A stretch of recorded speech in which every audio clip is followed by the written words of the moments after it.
Class 8 History Chapter 2 Establishment of Company Power Part 5. In order to expansion of the British rule in India, the British Company followed some policies. First one was subsidiary alliance, other one doctrine of lapse. Subsidiary alliance was introduced by Lord Wellesley.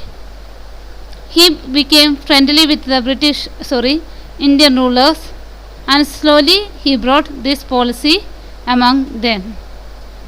And some of the Indian rulers agreed with this policy. Now, what was this policy?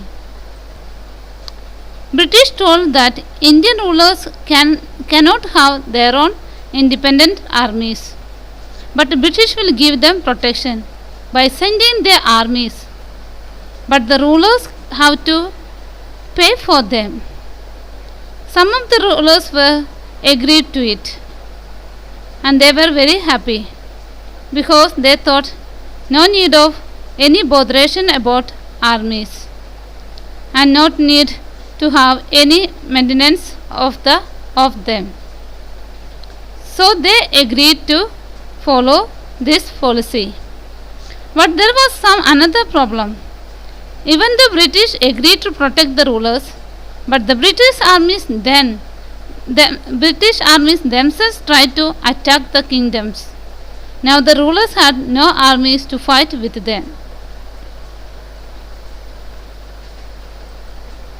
The rulers had to pay the subsidiary forcefully to the British sent armies, and if the rulers are not able to pay the British armies, they have to give their part of territory as penalty. Now the rulers of India lost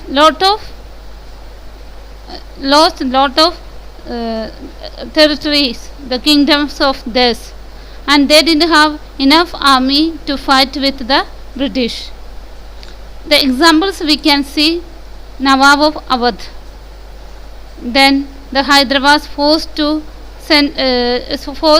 the territory of British.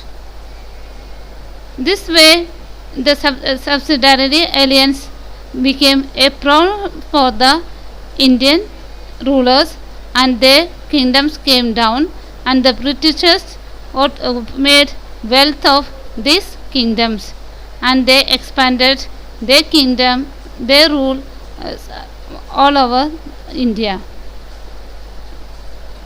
Next policy was doctrine of lapse. In 1848, Lord Dalhousie came to India as a Governor General. He initiated the doctrine of lapse. The main reason was to expand the territories of British Empire. The doctrine of lapse stated that if a ruler died without a natural heir, if the ruler died without a son to become the next king, his state could be taken by the British government. The state could also not go to the adopted son. If they have adopted a son, he will not become the ruler of that kingdom or the successor of that king. Many of the Indian states such as Jhansi, Nagpur, Satara, all this went under with this policy. These kingdoms went in the hands of Britishers.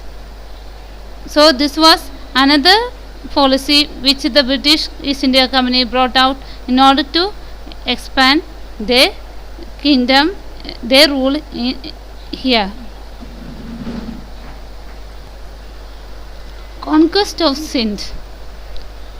Now, how the British got inside the Afghanistan? Through Sindh, because it is in ocean side. The water region is called Sindh. Now some of you will think, where is this Sindh? It is the it is in Pakistan, southern part of Afghanistan. It is the seaside. Sindh is known as a Sindh region is found near the seaside. The British want to extend their control over Afghanistan through Sindh. So they signed a treaty with the rulers of Sindh that they will not allow any French or any other traders to get inside through them to Afghanistan for the trade business. And they understood that Afghanistan is very good for trading weapons and the arms. So he thought these Britishers had eye on the Afghanistan to capture it, to get the wealth of that place. So they made these rulers, Sindh region rulers, telling them that you make a treaty that you will not allow any other countries to get inside through Sindh to Afghanistan for the trade, and they will not sell out. Afghanistan will not sell out their weapons and arms to any other countries or anyone else other than the Britishers. And some of the Sindh region rulers agreed it, but later they recognized the cunningness of the Britishers, and they breached this treaty during the first Afghan war in 1839. They understood, so they disagreed to follow this treaty, and they went for war with the Britishers. The rulers of Sindh were accused. Then the war they lost. The Sindh region lost the war, and even though they fought very broadly, powerfully, but they failed. The British rulers, the soldiers were very powerful ones, and they had lot of wealth with them. With this treaty, they lost the wealth of the region, so they could not succeed in fighting with the Britishers. After which Sindh was annexed in 1843. They made in their custody. Now their idea was annexation of Punjab, to take Punjab in their hand. So after Sindh, they looked at the Punjab side, the wealth of the country. So they thought to capture that place. But there was some problem. Punjab was under the leadership of Rajat Singh, a great Sikh ruler, a powerful ruler of Sikh. Rajat Singh was successful in bringing many Sikh chief trains under the single Sikh state of Punjab. He proved his administrative abilities by unifying the Sikh kingdom and establishing a strong army of the lines of the British and the French. Although Maharaja Rajat Singh maintained a friendly relationship with the British, he was always cautious with the British. He knew the tricks of the British, so he was very aware, watching every movement of the British and ready to fight with them. So he prepared his own army any time to fight with the Britishers. He already realized the cunningness of the British. The death of Rajat Singh in 1839 resulted in a civil war.